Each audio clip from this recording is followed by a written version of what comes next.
So basically, I was asked to talk about power, politics, change, and the culture of patronage. So these were a lot of the topics that I covered last time, but I'm hoping to kind of shine another light on some of them. I can't have had a better introduction for this than Ilan's presentation last night. She covered so many of the bases that I want to cover, plus others. So I just feel so honored, but also so great that she said what she said last night, and that I was able to be a part of that. Anyway, who am I? It's complicated. My family are immigrants. They're Greek and Romani, Romani meaning gypsy, to the US. I spent my childhood in the US, in my adolescence and early adulthood doing community organizing in the US, very much the kind of work that you're doing right now. But then I began my university studies, and I started teaching and doing community work in Nigeria. I was there for like 5 years. Then I went to Melanesia. I was in Melanesia and Papua New Guinea specifically, but working with indigenous groups all around Melanesia for about 15 years.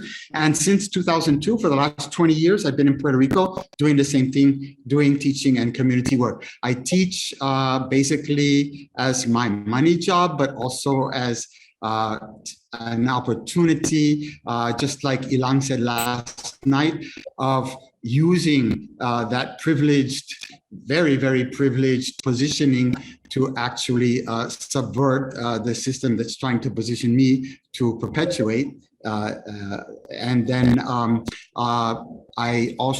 most of my work, however, is with community groups. Can everybody hear me?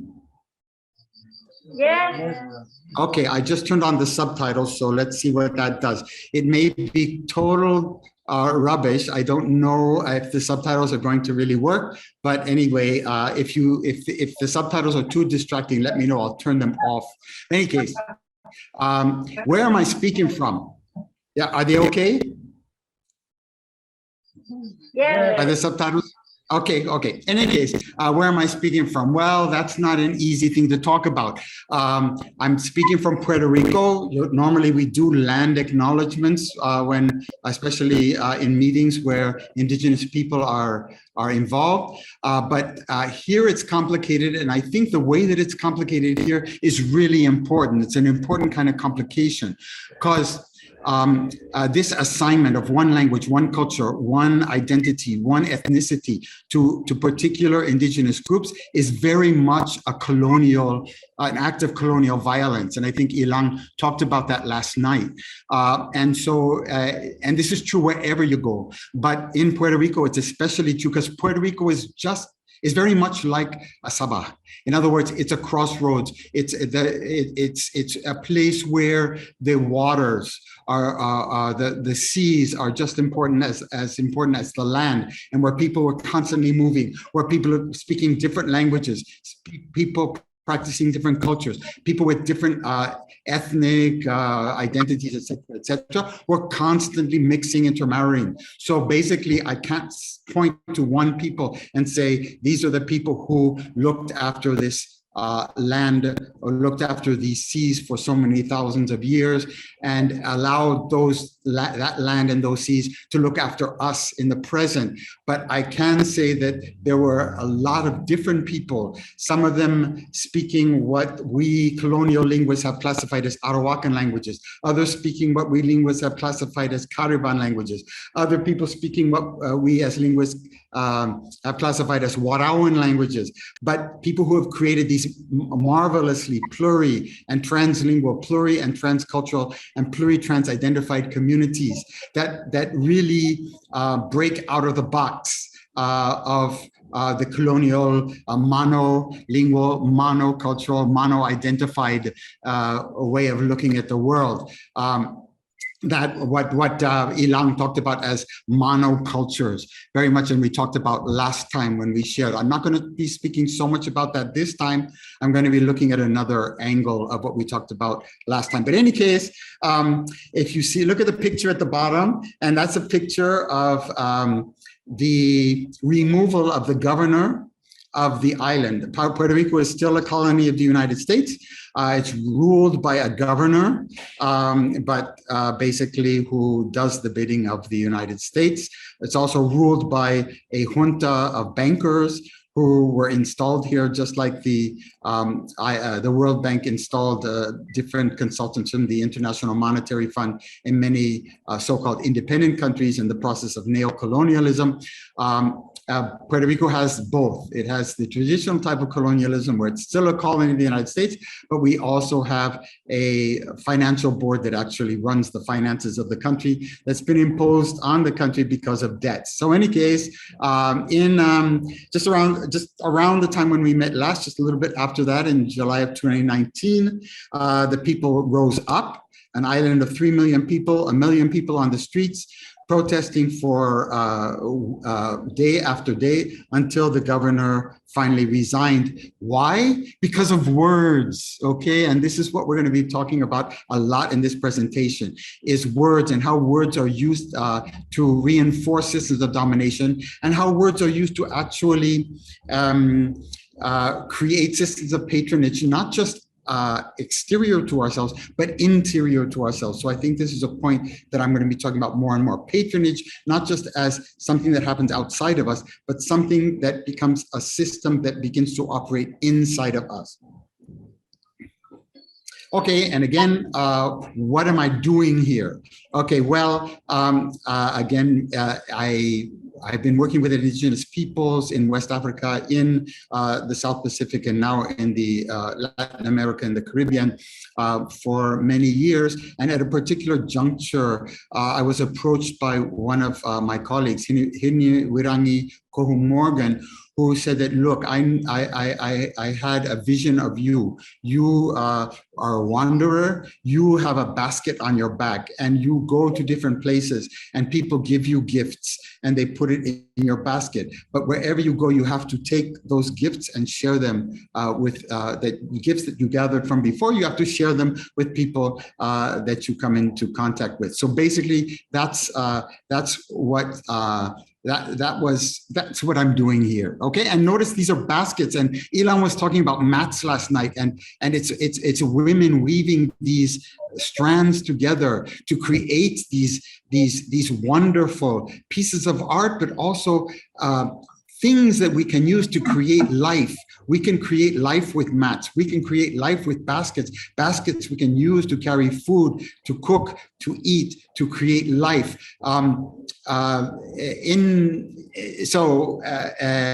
This idea of matrix, this idea of something that's woven together that gives life is really, really important. And that's something that came out in Ilan's presentation last night as well. And the fact that when we weave these things, when those mats are woven, they become a way to change politics, from a politics of domination to a community-based politics, when people sit around a mat and actually start talking. Okay, so just after the time we met last time, I was invited to another gathering where there were lots of indigenous peoples. And one of the people who was there was Chief Colleen Sisk. I don't know if you know her, but in any case, she belongs to the Winnemem Wintu indigenous community. They were removed from their ancestral lands by the government of the United States. And she has just led her people back to those lands to reestablish their place. And we're going to be talking about place some more here, rather than just space, place. And the way they did it was not by asking permission. They just went and reestablished their place. They didn't ask permission from the government, anybody else, and they're still living there. So basically, this is the kind of example that we can follow to recreate sovereignty, to reestablish our own sovereignty, and to recreate politics, community-based politics, wherever we're working, wherever we happen to be. So basically, I think one of the punchlines that I got from Ilan's presentation last night, and there were many, many, many punchlines, many takeaways, but one of the main ones was that sovereignty is not up there or over there. It's right here. Power is not up there or over there. It's right here. Politics is not up there or over there. It's right here. But unfortunately, patronage is not just up there or over there. It's right here as well. So we as human beings, we're incredibly powerful. So we have the power to create worlds and transform or change worlds. One way we do this is through words. And Ilan was talking about how we do this with words, but we do it in other ways too. When we weave mats, we do it. When we do so many of the things that she was talking about, we do this. We can create and change worlds. And that's our power, and that's a part of our sovereignty. And also, we're political animals. Whatever we do is political because we are social. We don't just do things alone. We do them in groups. And whenever we're talking about communities and groups, we're talking about politics. And again, like I just said, patronage as well. It's not only an external system of corruption that affects like the people that we identify with patronage, like cronies in the government, cronies in organizations, and the symbolic elites that we're going to be talking about soon, but also and all of these cronies, people who are positioned by people in the ruling classes to enable systems of domination and systems whereby they plunder us and steal not only the fruit of our labors, but also our sovereign power. But patronage is also an internal system of corruption that enlists all of us in the process of colonial domination.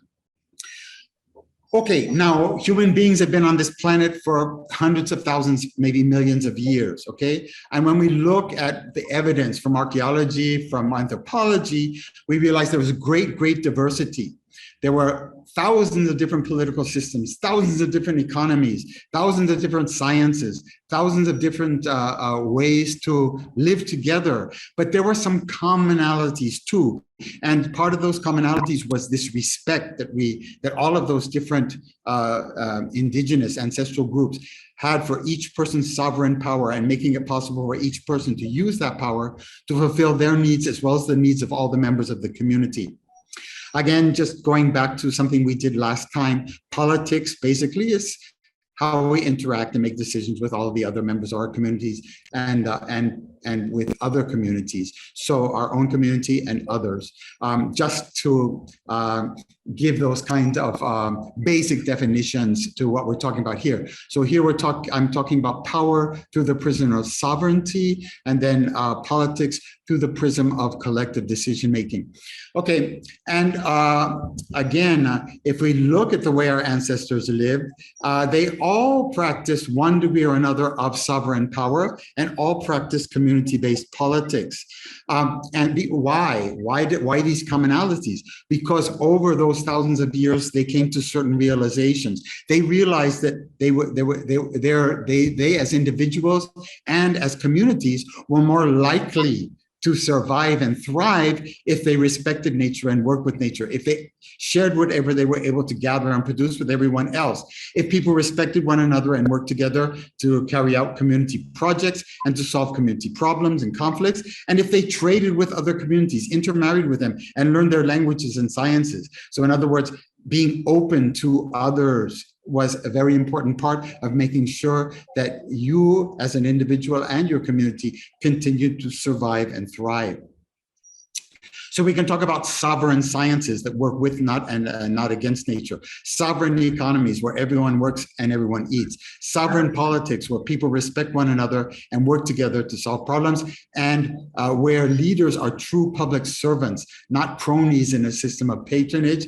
And also sovereign cosmopolitanism, where communities are inclusive and open to new people and new ways of living, as long as they do not harm anybody's sovereignty. So maintaining that sovereignty. So when new things things come in, make sure that you maintain sovereign control over those new things and they don't start to control you.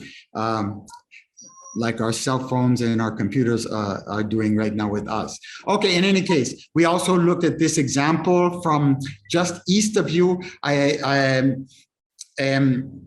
Last night, Ilan was talking about the positioning, the geographical positioning of Sabah, and she used those wonderful batiks to talk about that. And she, I think, was more talking about what was to the north and to the west, and to a certain degree to the south of Sabah. I want to talk about what's to the east and Melanesia and all of the incredible indigenous groups in Melanesia who've managed to hold on to their sovereign power and their community-based politics, and to avoid, to one degree or another, that internalized kind of patronage that comes with the imposition of systems of domination. Anyway, we use this example from Tana Island, where you see these people building this boat of taro, and 42,000 taro roots on that boat that they're going to exchange with another, I don't know how many thousands of yams with their neighbors. So here you see indigenous sovereign sciences, sovereign economy, sovereign politics, and sovereign cosmopolitanism in action up until today. We looked at that example. Of course, there are examples from Sabah as well. One is the example that the examples that Ilan gave last night, and we can look at the continuities in terms of art in Sabah. The very first examples of cave drawings are from Sabah, and that's a very recent discovery, and something that is something that we've in my networks we've been talking about a lot. And also, though, something we talked about last time, the science and the navigational skills that allowed people from Borneo, the island where Sabah is located, to actually navigate all the way to East Africa and probably beyond. In any case, what happened? For the majority of human history and then the majority of human cultures, that sovereignty has been maintained or was maintained, and that community-based politics was maintained. But in a very few cultures, about 10 to 15,000 years ago, just the last few moments in human history, something happened. People began to move from sovereign community-based politics that respects the power and fulfills the needs of all the members of the community, more to a colonial politics of domination that feeds the unlimited greed of a few privileged members of the community by stealing the power and denying the fulfillment of the needs of everyone else. In these few societies, this transition happened. Again, we're only talking about the last few thousand years of human history in a few societies, but the problem is the logic of these systems of colonization is one of conquest. So these societies over the last 10 to 15,000 years have spread. This system has spread, and it's now infected nearly the entire planet. It's spread like a cancer. And we talked also last time about how this happens. So basically, we begin with a community-based politics where everyone eats, everyone works, everyone is part of decision-making. Leaders are real public servants. They actually serve the community and try to put everybody's ideas together to figure out a way to go forward. This gets transformed into a bureaucratic system, a system of administration, where you have a series of desks of one administrator on top of another. It was really wonderful how Ilan talked about tables last night. It really makes all the sense in the world. And basically one person in competition with the other and somebody rising to the top, not because they're serving their communities, but rising to the top because they're hoarding, because they're taking some of the power, some of the fruits of the labor of others and hoarding it. So we move from this kind of community-based political system to this type of system of domination. Last time we talked about how patronage enables these kinds of systems of domination. So you'll see that, again, the shape of this system is like a triangle, like we saw in the last slide. But also, you see that that triangle is defined by levels. Okay, so at the very top, or almost to the very top, you have the people who receive what is the plunder, who receive the fruits of the labor that's stolen from us and the rest of the population, the people who steal our power and convince us that we're not powerful and then use our power against us. Okay, but they're not at the very top. At the very top is the dollar sign, okay, a bag of money, because really the only thing that this whole system serves, it doesn't serve anybody. This system makes everybody miserable, even the people at the top, because their only purpose in life is just to plunder more and more. They never can get enough. It's an addiction. They're hopelessly diseased by this addiction, this insecurity. They always have to have more and more and more and more and more. And this insecurity, this addiction goes all the way down to the bottom, the people who are left with the crumbs, with nothing, and the people whose day-to-day lives are infused with the naked face of all of the violence that's experienced at all the different levels. But what about these levels in between? These are the levels of patronage, people who are bought off to one extent or another to enable the system to work. And there are different levels of this. The one that we mostly talk about are people like corrupt politicians, corrupt business people, the people who enable the kind of projects like the one that's going to be that is threatening to be implemented in Sabah soon, ostensibly to protect the forest, supposedly to protect the forest, but actually, basically, you can see that the people involved are people who have been deeply, deeply implicated in systems of corruption and patronage in the past, both inside of Sabah, but also outside of Sabah. Okay, so who are these? Who is this Australian organization? Who is this Singaporean organization who are enabling this kind of operation to be proposed and hopefully not to be implemented, but perhaps implemented in the future? Okay. So again, let me stress, colonization has not ended. Okay, in Puerto Rico, we are still a colony in the old sense. But for those countries that had achieved their independence in the 20th century, for example, like Malaysia, these systems of patronage have actually enabled the neo-colonization of these countries. So we could say that actually colonization is worse than ever, okay? And the inequalities that are enabled by colonization are worse than ever. And we talked about these inequalities last time, the fact that 62 individuals at the time we were speaking actually control more wealth than 3.5 billion people, 50% of the human population. That's classified as the poorest half of the population of this planet. Okay, and that's just gotten worse since COVID. So when we were speaking last time,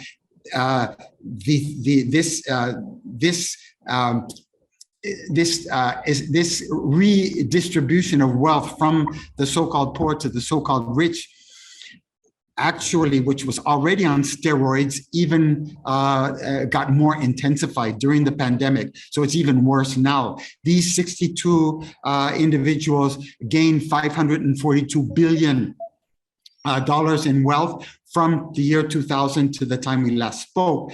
And the bottom half, the 3.5 billion people, actually lost $1 trillion in wealth up until that time. But now it's even gotten worse. So basically, at the time we spoke last, 10% of the population of the world owned almost 90% of the wealth, while 80% owned almost 5% of the wealth only. So again, what we call wealth, what we call ownership, these are all problematic terms, but basically colonization is still very much with us. And if we're not colonized in the old sense, we've been neo-colonized in the new neoliberal, globalized World Bank, International Monetary Fund, World Trade Organization sense of the word. Okay, so that colonial system is still very much alive. So that's why I framed a lot of this in terms of colonization. But last time we talked about how there are places just to the east of Sabah and perhaps in Sabah itself where indigenous peoples have actually held on to this sovereignty, this ancestral sovereignty. So places like Vanuatu, where 95% of the land is still under indigenous sovereignty, not under the control of the state, where people still have 100% land, job, food, housing, social security, and they still live in what we were calling a circular economy in that presentation. And we contrasted that with a place like the US, where instead of sovereign power, people have legal rights, which are very much being eroded at this particular right as we speak now, where the majority of the people are landless, millions are jobless, hungry, homeless, uninsured, and where people are living in that linear economy that we talked about last time. So again, let's repeat. We as human beings are incredibly powerful, okay? As individuals and especially as communities, we have the power to create worlds and to transform and change worlds. Again, through language, okay, and Ilang talked a lot about that power that we have through language, but it's not just through language. It's about the ways that we think and the ways that we act. And of course, Ilang was talking about how we can transform and change the world through creative work. And she's a great example of how a person who can use their creative work to actually change the world, transform worlds, and create new worlds. Amazing, okay? Anyway, the goal of colonization, one of the main goals, is to convince us that we're not powerful. So though plundering dominant classes and their cronies, their cronies in the system of patronage, can steal our power and use it against us to enslave us. So besides physical force that they use to colonize us, that is coercive domination, okay, some expensive words, coercive domination. What does it mean? It's the imposition of colonization by physical force. They have another much more effective, much more sophisticated way to control us, which we can call discursive domination. It's not coercive by force, it's discursive. They use words to colonize our minds, to get us to think and speak and act, not in our own interest or in the interest of our communities, but instead in their interest, in the interest of the people who are stealing our power and who are stealing our labor. Okay, now patronage. Now we have to look more closely at patronage to see how this happens. So now we have to look at these people in between. Okay, so who are these people in between? Well, we all can talk about people who are part of that patronage system who have to do with coercive domination, that is domination by force, like corrupt militaries, police, courts, prisons, laws, decrees, etc. But there are also others who are involved very much in that coercive domination, who operate below the radar, like corrupt thugs, gangs, mercenaries, militias, crime syndicates, who are also used by the people in power to enforce their rule on us. Okay, but let's look at the top ones, the people at the top now. Okay, these people, again, are people who actually enable that system of domination and colonization, but these people operate more at the level of discourse, not of naked force, but a different kind of violence that comes with words and that restructure our ways of thinking and acting and speaking in the world. And here we always talk about crony governments, crony politicians, crony leaders, business people who are corrupt and part of the patronage system. But we also have to talk about the symbolic elites. Who are the symbolic elites? Well, they're us, people like me. I'm an academic. People like Ilang, people who work in the arts. People like you, people who work in institutes and non-governmental organizations. We traditionally have all been part of the group of people who has actually enabled the system, who have actually convinced the people of our communities that they cannot find out the truth for themselves. They need us to tell them what the truth is. We're the experts.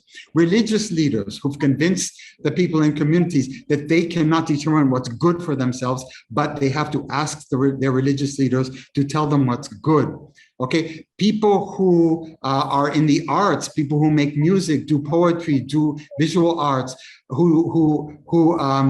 people have come to rely on to tell them what is beautiful instead of allowing people to decide what's beautiful for themselves. So in other words, we have convinced traditionally our communities that they don't have that sovereign power to determine what's good and beautiful and true for themselves. They have to rely on us. So if I as an academic, you as a member of an organization or an institute, somebody like Ilan, we have to be very aware of this, how we have been positioned by the system in the past, and how we have to constantly strive to reposition ourselves so that we're working not in the interest of the ruling classes, but are actually working in the interest of our communities.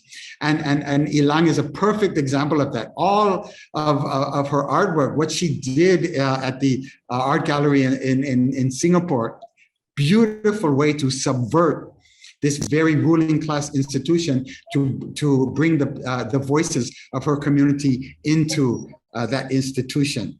Okay, but it's not easy. Okay, but this idea of symbolic elites as the people who actually enable this system of internalized patronage, where people stop believing in their own sovereignty, their own sovereign powers, to determine what's good and right and true for themselves, and start to rely on the experts. But those experts tell them a version of the truth that doesn't correspond with the interests of the community, but which corresponds with the interests of the ruling classes. And those experts tell them a version of what's good that doesn't correspond with the people's interests, but instead in the interests of those ruling classes. And those experts tell them a version of what's beautiful that doesn't correspond with people's own interests, but in the interests of the ruling classes. So this is how we get people to start to internalize visions of truth, visions of what's good, visions of what's beautiful that are imposed on them by the ruling classes, so that people start not to think and to speak and to act not in our own interests, but in the interests of the ruling classes. When we begin to, and so this is something that I'm going to say again, because it's important.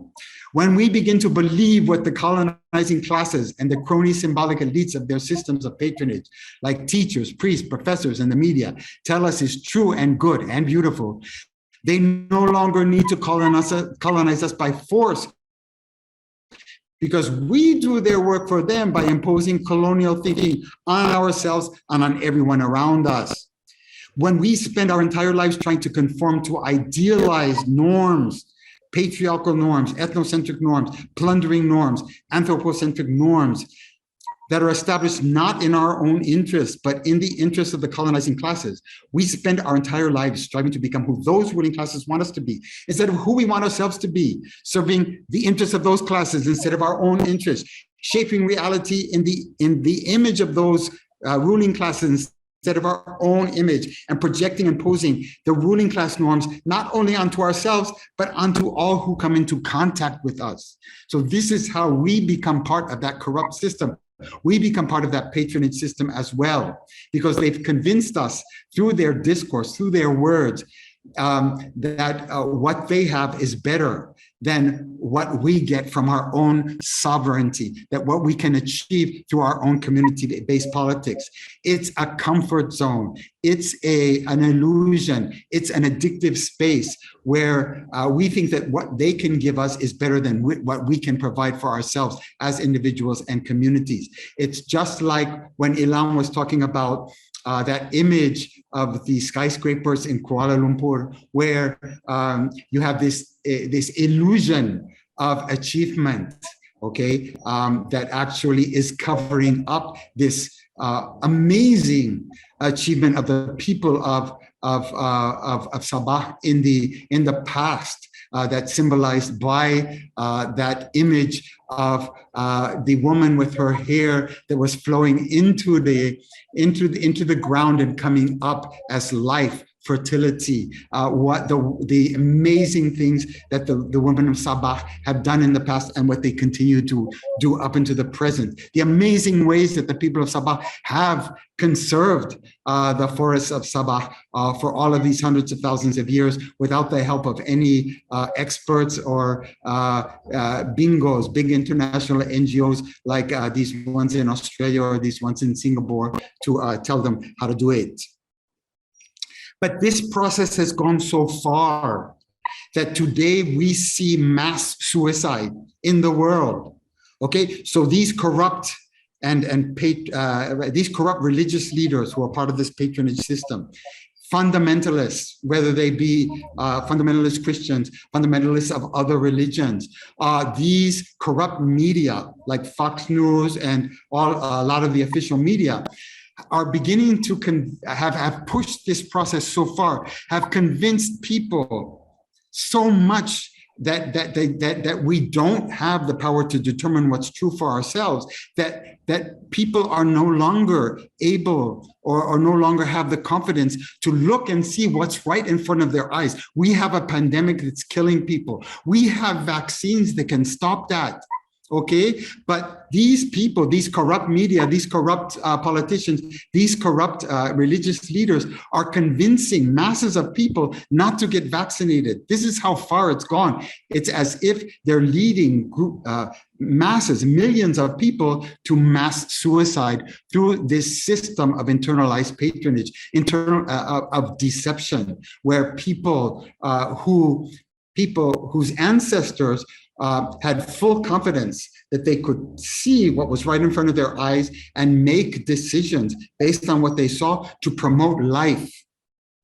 But now people are relying on these so-called experts to blind them to what's right in front of their eyes and to seduce them, addict them into a death-seeking system whereby people are actually committing mass suicide. Again, this is a very complex picture. You've got this system of colonial domination, these norms that have saturated the way that we think, the way that we act, and the way that we speak. Have different strands. One could be said to be a patriarchal strand, so that people who are gendered as plus cis hetero male are convinced that they are superior to people who are gendered as minus cis hetero male. People who are raised as plus white have been convinced by the system and been put into an addictive place where they think they are superior to people who are raised as non-white, and where people who are classed as plus rich are seduced, are addicted into a place where they feel that they're superior to people who are classed as minus rich, and where we as humanity have been put into an addictive, seductive, and place of patronage by a system that says that we should be free to just do whatever we want to the planet and dump on it and destroy it because it's not classified as plus human. It's classified somehow as minus human. Okay, so it's a many-headed monster, okay? And we're going to be talking about this monster because at one point in her presentation, Chief Kalim talked about how can we put the monster that colonizes our minds to sleep. Okay, now, what is this monster? Well, this monster feeds off of greed, insecurity, and addiction. And these things are like a cancer. They can never be satisfied. They have to grow and grow and grow until they've consumed us. And under colonial rule, sovereign sciences, indigenous sovereign sciences, all that multiplicity of sciences are replaced by a monoculture of colonial science, a monoscience that plunders and works against nature. This plurality of sovereign economies are replaced by a single mono-colonial economy where what one produces with one's labor is stolen by a ruling class of state-sponsored thieves, because our ruling classes are just legalized thieves. Sovereign politics of our ancestors, that multiplicity of different types of political systems, are replaced by a single mono-colonial politics of patronage and division, where one group thinks it's better than another. We're divided against each other. And sovereign exchange of our ancestors is replaced by imperialism, where one community invades, plunders, and conquers other communities, forcing its language, customs, economy, politics, and science on them in a monoculture of language, culture of customs, economy, politics, and science. Sovereignty, that community-based politics seeks life, but this other system of colonial domination basically has as its endpoint death. Okay, how can we begin to get ourselves out of this situation? How can we begin to put that monster to sleep? Okay, so how can we begin to free ourselves from this internalized patronage that comes from this discursive domination, this domination that happens through the words that have convinced us not to think and speak and act in our own interest, but to think and speak and act in the interest of the ruling classes? Okay, how do we acknowledge and reclaim our sovereign power and community-based politics? Last time we talked about reading life and writing life as one way to do it. Again, it's by looking at words, looking at discourses, looking at how we've been convinced to give up our sovereign power, to give up our community-based politics. So reading life would be unpacking the intentions of colonial domination that saturate the words and discourses, that construct the ways in which we think, speak, and act. So the question we ask ourselves is, in what ways is the monster of colonial politics and patronage still awake in the ways that we think, speak, and act? And then secondly, writing life, which is reclaiming the sovereignty that we've been talking about. Okay, which means resaturating with our own sovereign power and intentions the words and discourses that construct the ways in which we think, speak, and act. How can we help put the monster to sleep? Okay, we can discuss what kind of institution Forever Sabah Institute is and what it wants to be, but it's not only a question of who you are as an institute and want to be as an institute, but also a question of who your partners think you are. And don't forget, institutions like NGOs and institutes are automatically positioned by the colonizing system as part of the crony symbolic elites, along with political parties, government agencies, universities, religious institutions, artists, the media, etc. So we have to do something very conscious and very different than what other members of the symbolic elites do. We have to constantly be positioning ourselves and to be refusing to be positioned by the system. And now we get back to Chief Colleen, because not only is she working on recreating a place for her people, but she's also working with the Maori of New Zealand to re-establish a population of salmon in the rivers close to her place. Salmon is a very important animal and a very important source of food, but not just food, a very spiritually important thing for the people of Chief Colleen's community. But what do salmon do? They are born in the mountains, in the rivers of the mountains. They swim down to the sea. They live their lives in the sea. But when it comes time to reproduce, they swim back up the river. They swim up the river into the mountains, even up the waterfalls. Okay, and that's what Forever Sabah needs to be doing. Okay, we as symbolic elites need to be constantly positioning ourselves to make sure that we're not just going with the flow of colonial domination, of systems of discursive domination, of convincing the communities in which we work that they can't decide what's true and good and beautiful for themselves, that we have to decide that for them. And as you can see, this is what is being done with this new project that's attempting to co-opt the process of protection of the forests of Sabah, which you'll be talking about later in some of your other sessions. They are really going with the flow and actually going to profit from that. But we can see in your organization and in the organizations that are part of Forever Sabah that you are like salmon. You're swimming up the river. You're consciously trying to position yourself in a different way. But it's not easy. It's a constant struggle. And Ilang asked an important question last night. In other words, are you gathering data from your communities? Where is that data going? Who has access to that data? Very, very important things that we have to make sure that all of our interactions with our communities are conscious in all of these different ways, so that we don't become part of the problem, that we remain part of the solution. Now, the indigenous peoples have been impacted by these systems of colonization to many different degrees. Some, like the ones we talked about in Vanuatu, have actually experienced that colonization at a much shallower level than other indigenous peoples in other parts of the world, like Chief Kaline's people, who have actually been removed from their ancestral lands, but who are actually reclaiming their sovereignty.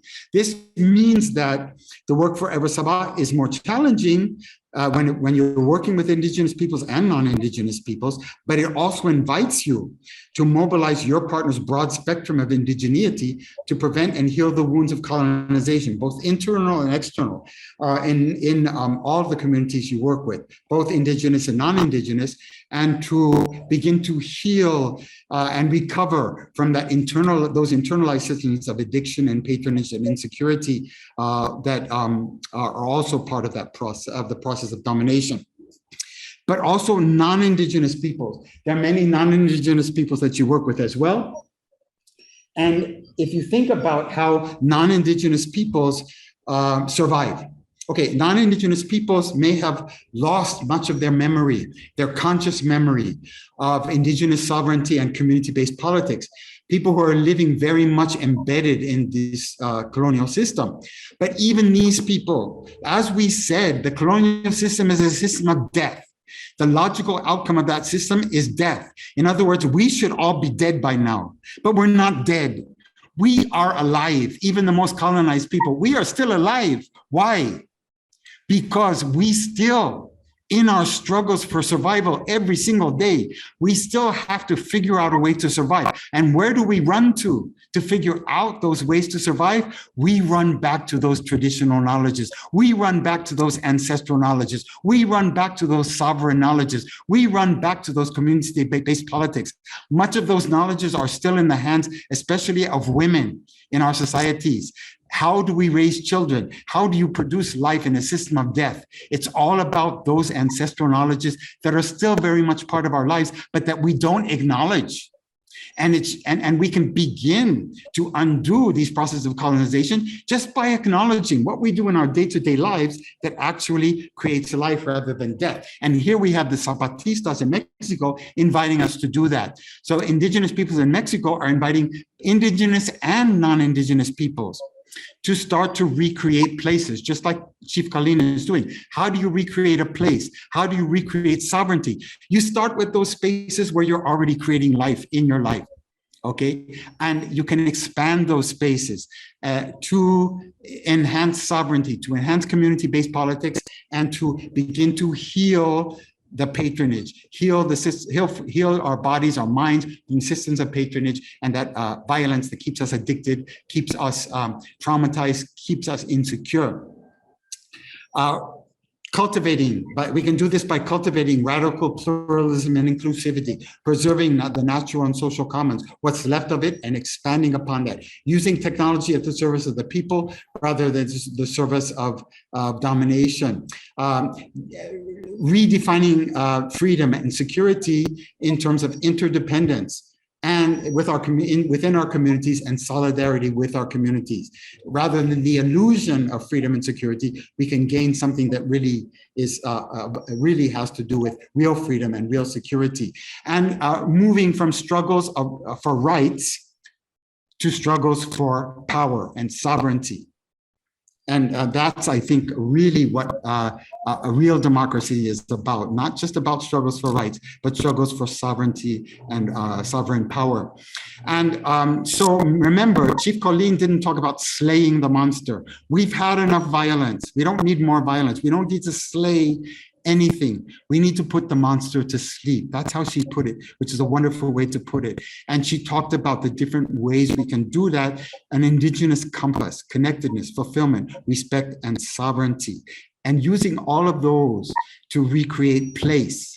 Okay, place, whether it's on the water, whether it's on the land, it's about a sovereignty that we claim with the land and with the waters that have given us life for all of these hundreds of thousands of years, and that can continue to do so if we begin to heal from this colonial system. Okay, look at our planet today. We have ecocide. We have conflict and war. Look at Ukraine. We have hunger, hopelessness, joblessness, inequalities. But for over 200,000 years, thousands of different indigenous peoples practice thousands of indigenous sciences, indigenous politics, indigenous economies, indigenous cosmopolitanisms, okay, that preserved the ecosystem for those 200,000 years, that allowed for community problem solving without war for over 200,000 years, that allowed people to live without hunger, homelessness, and joblessness for over 200,000 years. But are we listening to that? Are we acknowledging and listening and learning from these knowledges that our ancestors created and that still have an impact on our daily lives in terms of how we struggle from day to day to maintain life in a system of death? So basically, that's the question we have to ask ourselves. And I want to repeat the message that I ended with last time.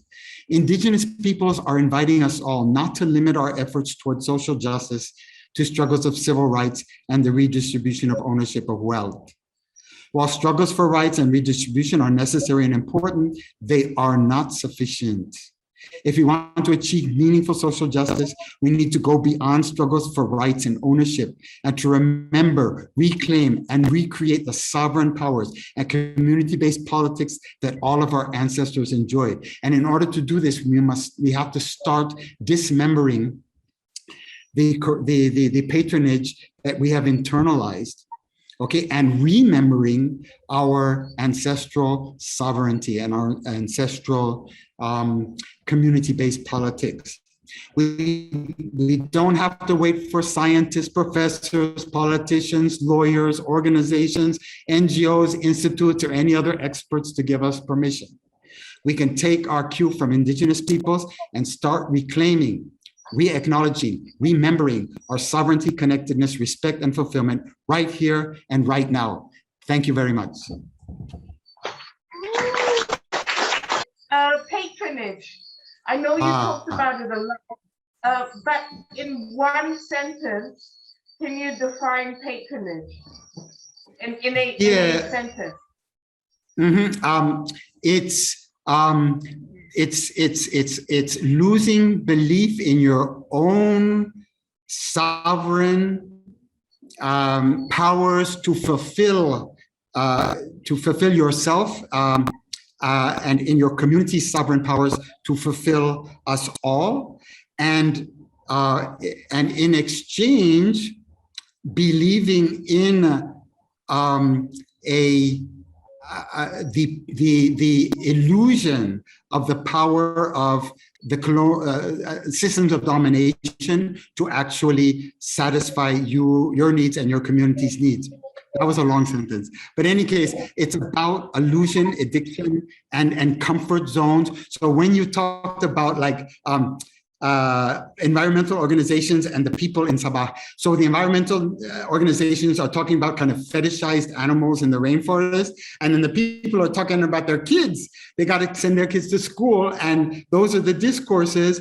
And so both of them, I would say, have been infected by that patronage virus, that they actually think that this is how they're going to solve their problems. This is what's going to give them and their children happiness in the future, fulfillment in the future. But actually, fulfillment will come from neither of those things. Fulfillment will come from the woman that you had in that piece, with her hair going into the ground and then coming up through the ground as the food that we eat. In other words, all of the things that the sovereign powers and community-based politics that we, as a human beings, have the power to create. We have the power, and only we have the power to fulfill ourselves through our own abilities to change the world and create new worlds, but also through our community's abilities to to transform the world and create the world. And so that's what gives us real fulfillment. So you look at your life and all of the things that we strive for from day to day, parents struggling to get their kids through school, people struggling to make money. But in the end, when you look at the pyramid, nobody's happy. Everybody's totally insecure. Money hasn't solved anybody's problems. The people with the most money are the people who are going out trying to steal more money. So in other words, the biggest thieves in the world are the ones who already have billions. They're just trying to get their next billion. So nobody's being satisfied by that system. It's giving nobody fulfillment. But all you need to do is to sit down in a house, in a village, in Sabah, and eat food that people have produced from their own ground, and eat fish that people have fished from their own waters. And you eat it, and you speak on a mat, and you share, and you start to resonate with each other. And then all of a sudden you feel deeply, deeply, deeply fulfilled. And you did it for free, no money involved. You did it for free, and it's not about addiction. That's the real fulfillment. It's not the kind of satisfaction, momentary satisfaction that you get from making money, or from some addictive substance that you can buy with money. And this is the kind of real fulfillment that we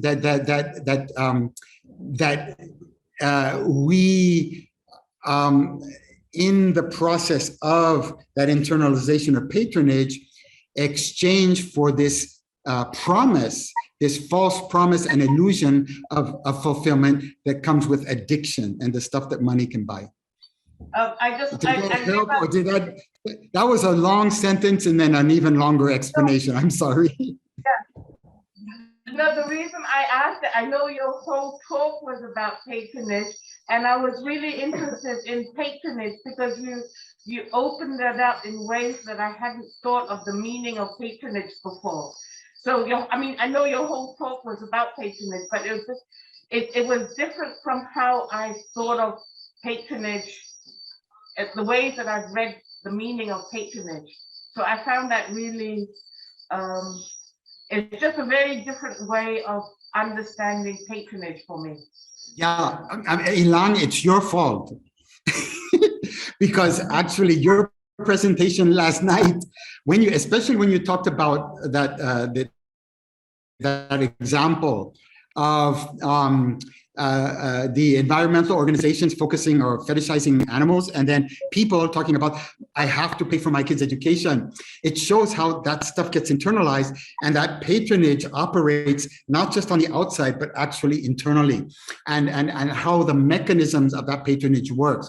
So that in other words, and then at the level of an organization like Forever Sabah, also, in other words, Forever Sabah strives to heal the world from that kind of patronage. But that healing is not only an external healing, that healing is also an internal healing, a healing that Forever Sabah is doing with itself by consciously positioning itself in certain ways, and also trying to critically question the discourses by which Forever Sabah does its thinking and speaking and acting, but also trying to not just be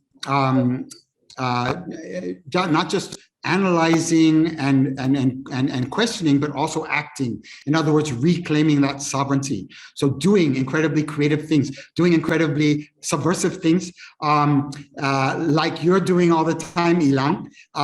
You're a great example of how to do this, that can actually open up more and more spaces of acknowledgement of sovereignty, and places where people can actually not only acknowledge, but actually exercise increasing degrees of sovereignty, power, and community-based politics. Thank you so much, Nick. That was wonderful, really wonderful. The thing that you made me think about patronage in relation to the discussion that we had earlier today, from one of Sabah's leading indigenous activists who had recently gone into politics and then come out again from politics. We often tend to want to blame the patron, right? Why does this person want to make us follow him? Why does this person want?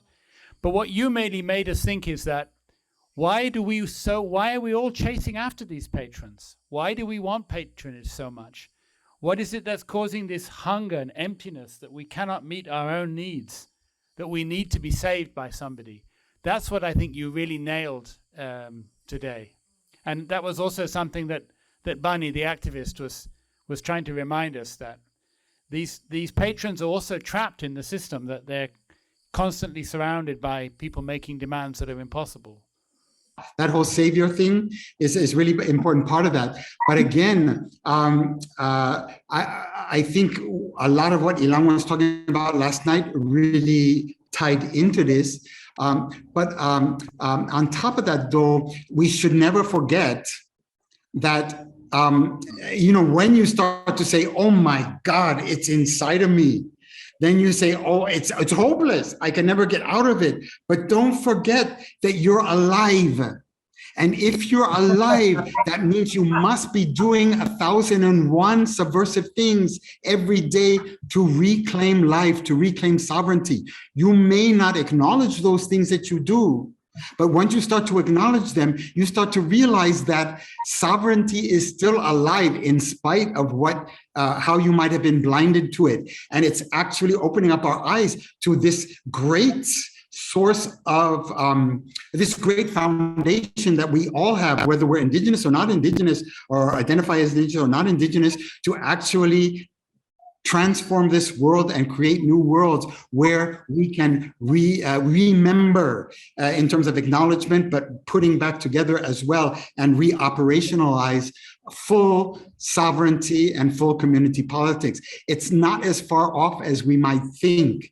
Yes, it's true that the colonial system has really penetrated deep inside of us, and as a system of patronage, as a system of discursive domination, but we're still alive. Which means that if we start to look at all the little things that we do to stay alive, that is our foundation to build a foundation upon which we can reclaim sovereignty and reclaim a community politics. So I'm very hopeful and optimistic